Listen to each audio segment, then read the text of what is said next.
In Texas, where the land is vast and the prisons are many, violence has its own rhythm. It echoes off concrete walls and razor wire, whispered through generations of men who live and die behind bars. Among them, one man would build his name into infamy, not through muscle, but through manipulation. His name was Cowboy Gaspar, the founder of one of Texas's deadliest white supremacist prison gangs, the Aryan Circle. Before the name Cowboy carried fear, Gaspar was just another small-time criminal drifting through the Texas penal system. His record stretched back to 1979, littered with charges of burglary, drug possession, and theft. He wasn't a mastermind, just another man lost in the revolving door of incarceration. But prison has a way of shaping people. Some men break, others adapt. And Gaspard adapted by learning how to command. By the late 1970s and early 80s, Texas prisons were divided not by fences, but by color. Hispanic gangs like the Texas Syndicate and Mexican Mafia controlled their own corners. Black organizations like the Black Guerrilla Family and Mandingo Warriors patrolled others. For white inmates, survival meant choosing a side or creating one. Officer. It was racial warfare in there. Whites, blacks, Hispanics. You had to belong to something. Otherwise, you were prey. For many white inmates, the Aryan Brotherhood of Texas, or ABT, offered that shield, a mix of criminal enterprise and racial ideology. But beneath the surface of its swastikas and secret handshakes, conflict was brewing. Some ABT leaders began embracing Christian identity theology, a distorted religious belief that white people were God's chosen race. To them, it wasn't just about surviving, it was about fulfilling divine purpose. But Gaspard didn't buy it. He wasn't a preacher, he was a hustler. And in his mind, prison power came not from scripture, but from structure. Standing just 5'7" and barely 132 pounds, Cowboy Gaspar didn't strike fear through size. He wasn't the biggest man in the room, but he was often the most persuasive. A Texas Department of Criminal Justice official once described him as charismatic, manipulative, the kind of man who could talk another inmate into doing his bidding. Gaspar understood the psychology of the cell block. He knew that loyalty wasn't bought. It was earned through fear, ideology, and belonging. The Texas prison system of the 1980s was a breeding ground for violent extremism. Overcrowded, underfunded, and racially charged, it became a crucible for hate. And in that crucible, Gaspar saw opportunity. He began to recruit, quietly, carefully, not just anyone. Only men who believed that the white race needed a new kind of order inside prison walls. Men who thought the ABT had lost its way. In whispers and coded letters, an idea took form. A splinter group that would break away from the Aryan Brotherhood of Texas. A group that would reject the Christian preaching of the Brotherhood and return to raw, unfiltered white supremacy. It would be ruthless, it would be efficient, and it would answer to one man, Cowboy Gaspar. In the chaos of Texas's toughest prisons, Gaspar began to sketch the outline of what he called a pure brotherhood. At first, he named it the Aryan Christians, but that title didn't sit right. Too much faith. Too much room for disagreement. He wanted something eternal, something symbolic, something that couldn't be broken. And so the name changed to the Aryan Circle. The circle would be built on three things: loyalty, secrecy, and hate. To its members, it wasn't just a gang. It was a brotherhood, a family, forged behind bars with white supremacy as its spine. The circle was unity, but unity born from division. And in 1985, from within the concrete cathedrals of the Texas Department of Corrections, the Aryan Circle was born. According to the Southern Poverty Law Center, the Aryan Circle's official purpose was the protection of white inmates, but protection soon turned into power, and power into profit. Under Gaspar's leadership, the circle began expanding rapidly across Texas units: Ellis, Caulfield, Darrington. Each new member swore allegiance through ritual and violence. The oath wasn't to a god or a nation, it was to the circle itself. Mark Cowboy Gaspar had done what few could. He broke from one of Texas's most powerful prison gangs and lived to tell about it. But what he didn't know was that he had also created a machine that would one day outgrow him. The circle had begun to spin, and soon it would consume everything in its path. By 1985, the Texas prison system had become a state within a state. Gangs ruled every corner, from the cell blocks to the chow halls, and in that chaos, one man's rebellion gave birth to a new brotherhood of hate. Mark Cowboy Gaspar had done the unthinkable.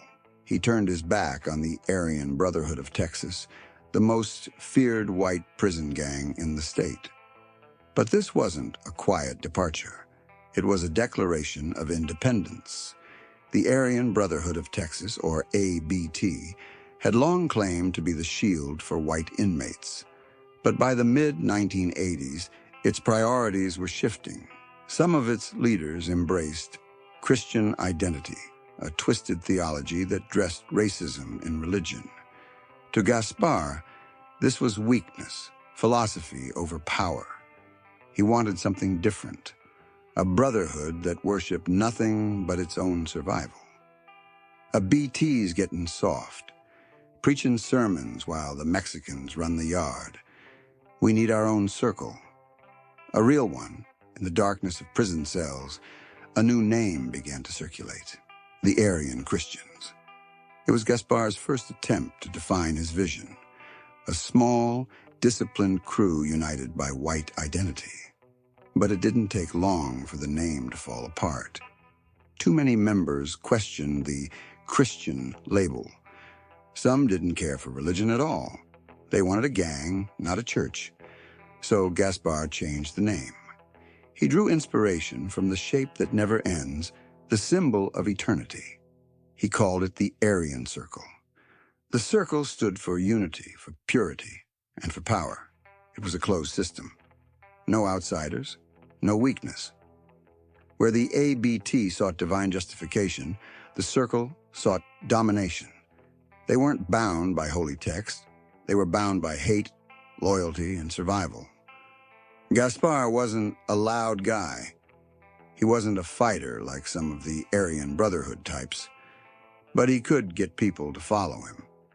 He had this calm confidence, a way of talking that made you believe he had a plan. With charisma as his weapon, Gaspar recruited white inmates who felt abandoned by the old guard. To join the circle, they had to swear loyalty, not to Gaspar personally, but to the Brotherhood. They pledged secrecy, discipline, and racial unity. The initiation wasn't symbolic, it was bloody. Every member had to prove himself, whether through violence or obedience. The oath was sealed in silence. The Aryan Circle began spreading through Texas prisons like wildfire. Units such as Caulfield, Darrington, and Ellis became hubs of recruitment. Gaspar's circle of loyalists operated through coded notes and subtle signals: a tap on a pipe, a glance in the yard. To outsiders, they looked disorganized, but to insiders, they were a tightly woven network of trust and fear. But behind that language lay a clear purpose: to assert white dominance through force and intimidation. They borrowed Nazi iconography: swastikas, lightning bolts, SS runes, and Celtic crosses. These symbols weren't just decoration, they were statements of belief. Every tattoo told a story. You're either with us, or you're against us. Conflict soon followed. The circle clashed with black and Hispanic gangs, as well as remnants of the Aryan Brotherhood of Texas, who accused Gaspard of betrayal. To Gaspar, these confrontations were proof that his group mattered. Each fight, each punishment, each new recruit, another step toward legitimacy in the violent hierarchy of prison life.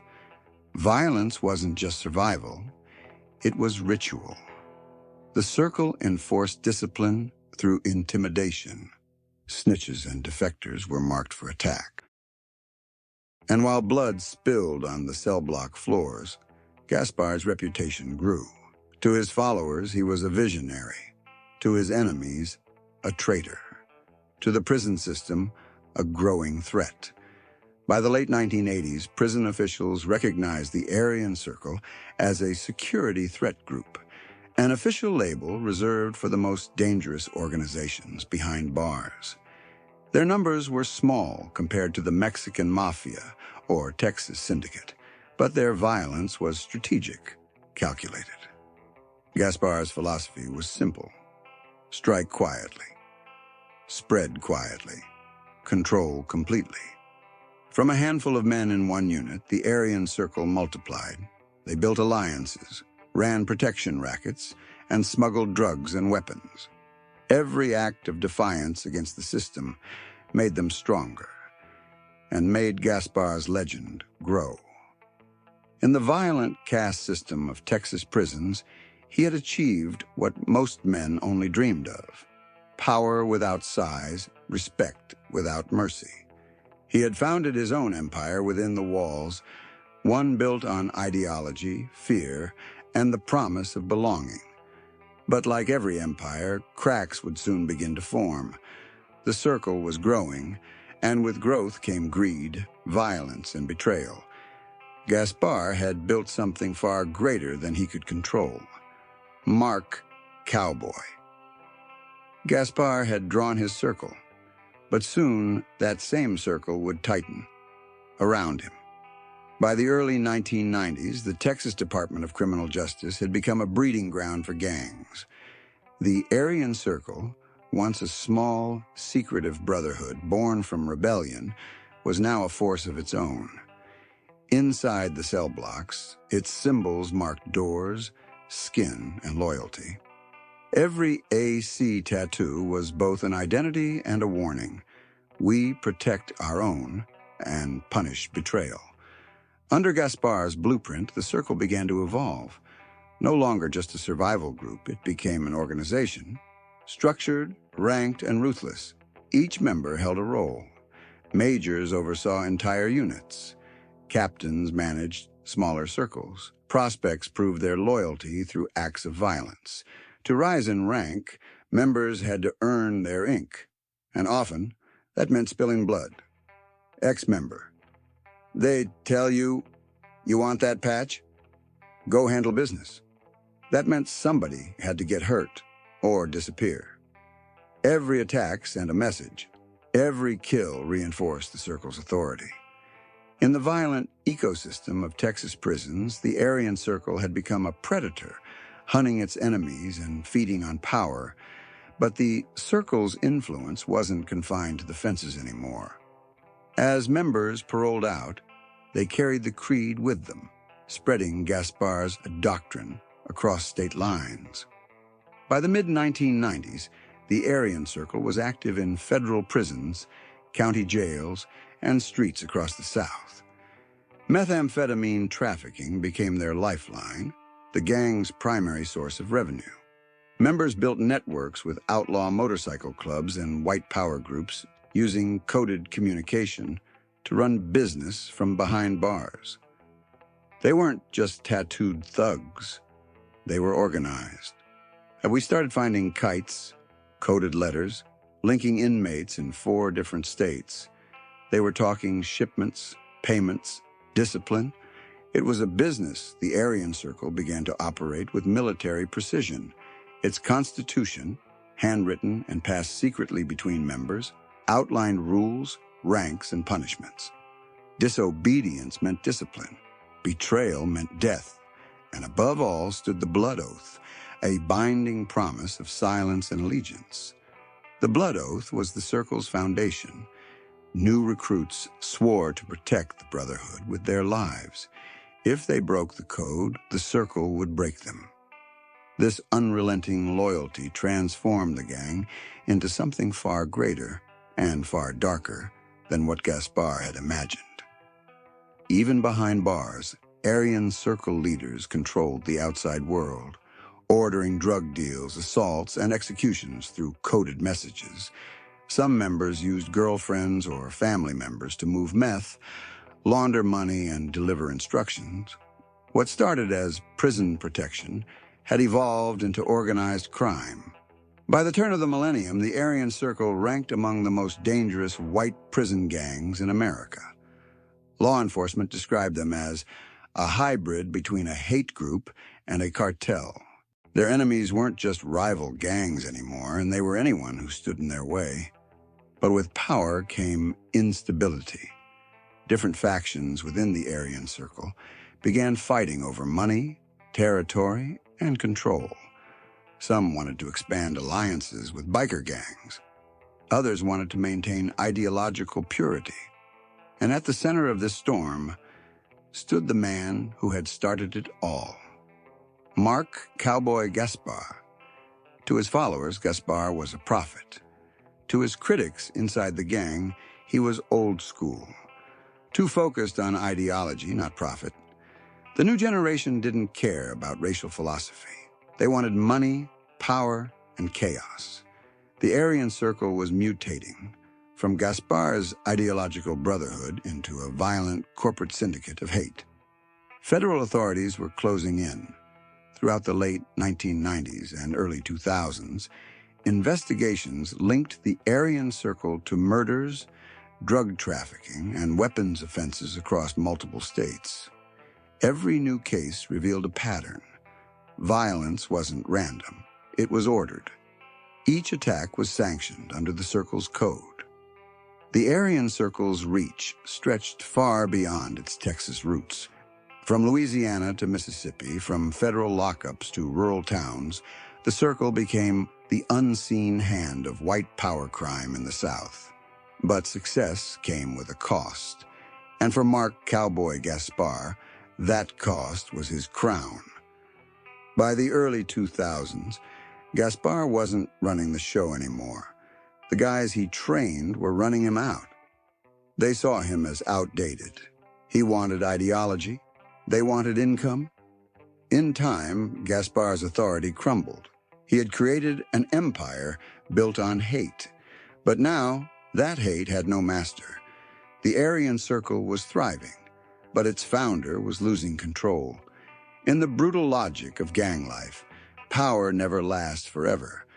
The students had become the teachers, the soldiers had become the generals, and the man known as Cowboy had become a ghost of his own creation. The Circle no longer revolved around Mark Gaspar. It revolved around money, meth, and murder, and soon it would turn on the man who drew it. As Gaspar fades into obscurity, the Aryan Circle becomes more dangerous than ever, proving that once hate is born, it rarely dies with its creator. By the early 2000s, Mark Cowboy Gaspar had become a relic of another era. The movement he started in 1985 had grown into a monster, one that no longer needed its maker. Once hailed as the Circle's spiritual leader, Gaspar now found himself isolated, disillusioned, and disconnected from the organization that bore his name. The brotherhood he'd envisioned as a white warriors fraternity had devolved into a sprawling network of meth dealers, hitmen, and thieves. The Aryan Circle had outgrown its father, and it had no room left for faith or philosophy. By the mid-2000s, Gaspar's influence inside the Texas prison system had eroded. Younger leaders, hardened by years of violence and driven by profit, saw him as an obstacle, an old man preaching ideology in a gang that now worshipped cash. Reports from the Texas Department of Criminal Justice described an internal split. One faction still respected Gaspard's old-school vision of racial unity. The other, larger, meaner, and more pragmatic, wanted nothing but business, and in gang culture, philosophy doesn't win wars. Power does. Gaspar didn't get taken down by cops. He got taken down by his own.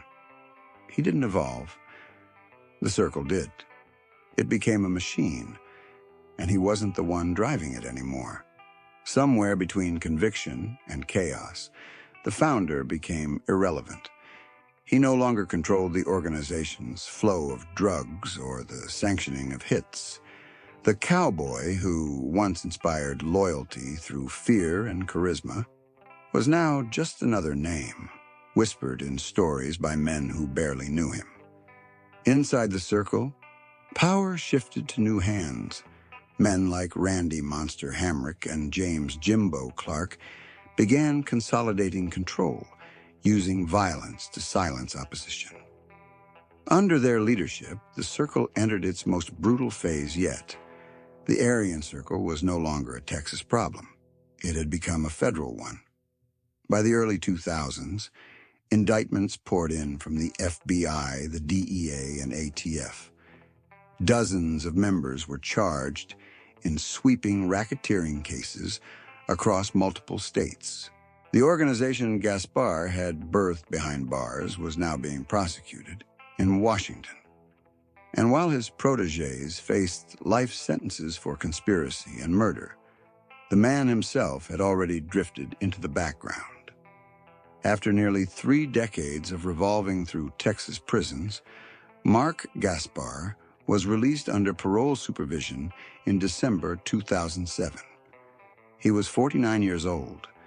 His parole would last until 2010. 3 quiet years in which he largely vanished from public view.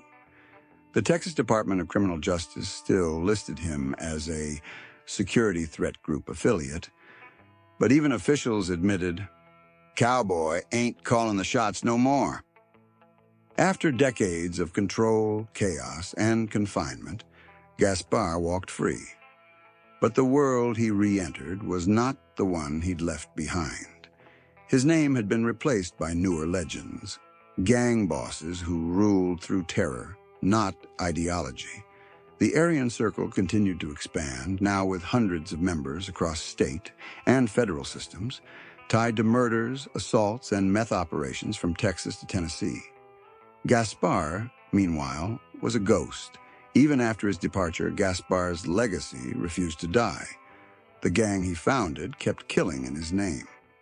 In 2019, federal indictments charged 89 Aryan Circle members with crimes ranging from racketeering to murder, proving that the organization's power and violence had only intensified. Inside, they still called themselves the Circle. Outside, law enforcement called them a domestic terror network. But for Mark Gaspar, the revolution he began had already devoured him long ago. He was once the spark that ignited a white supremacist movement behind bars, a man who convinced hundreds to see hate as honor, violence as loyalty.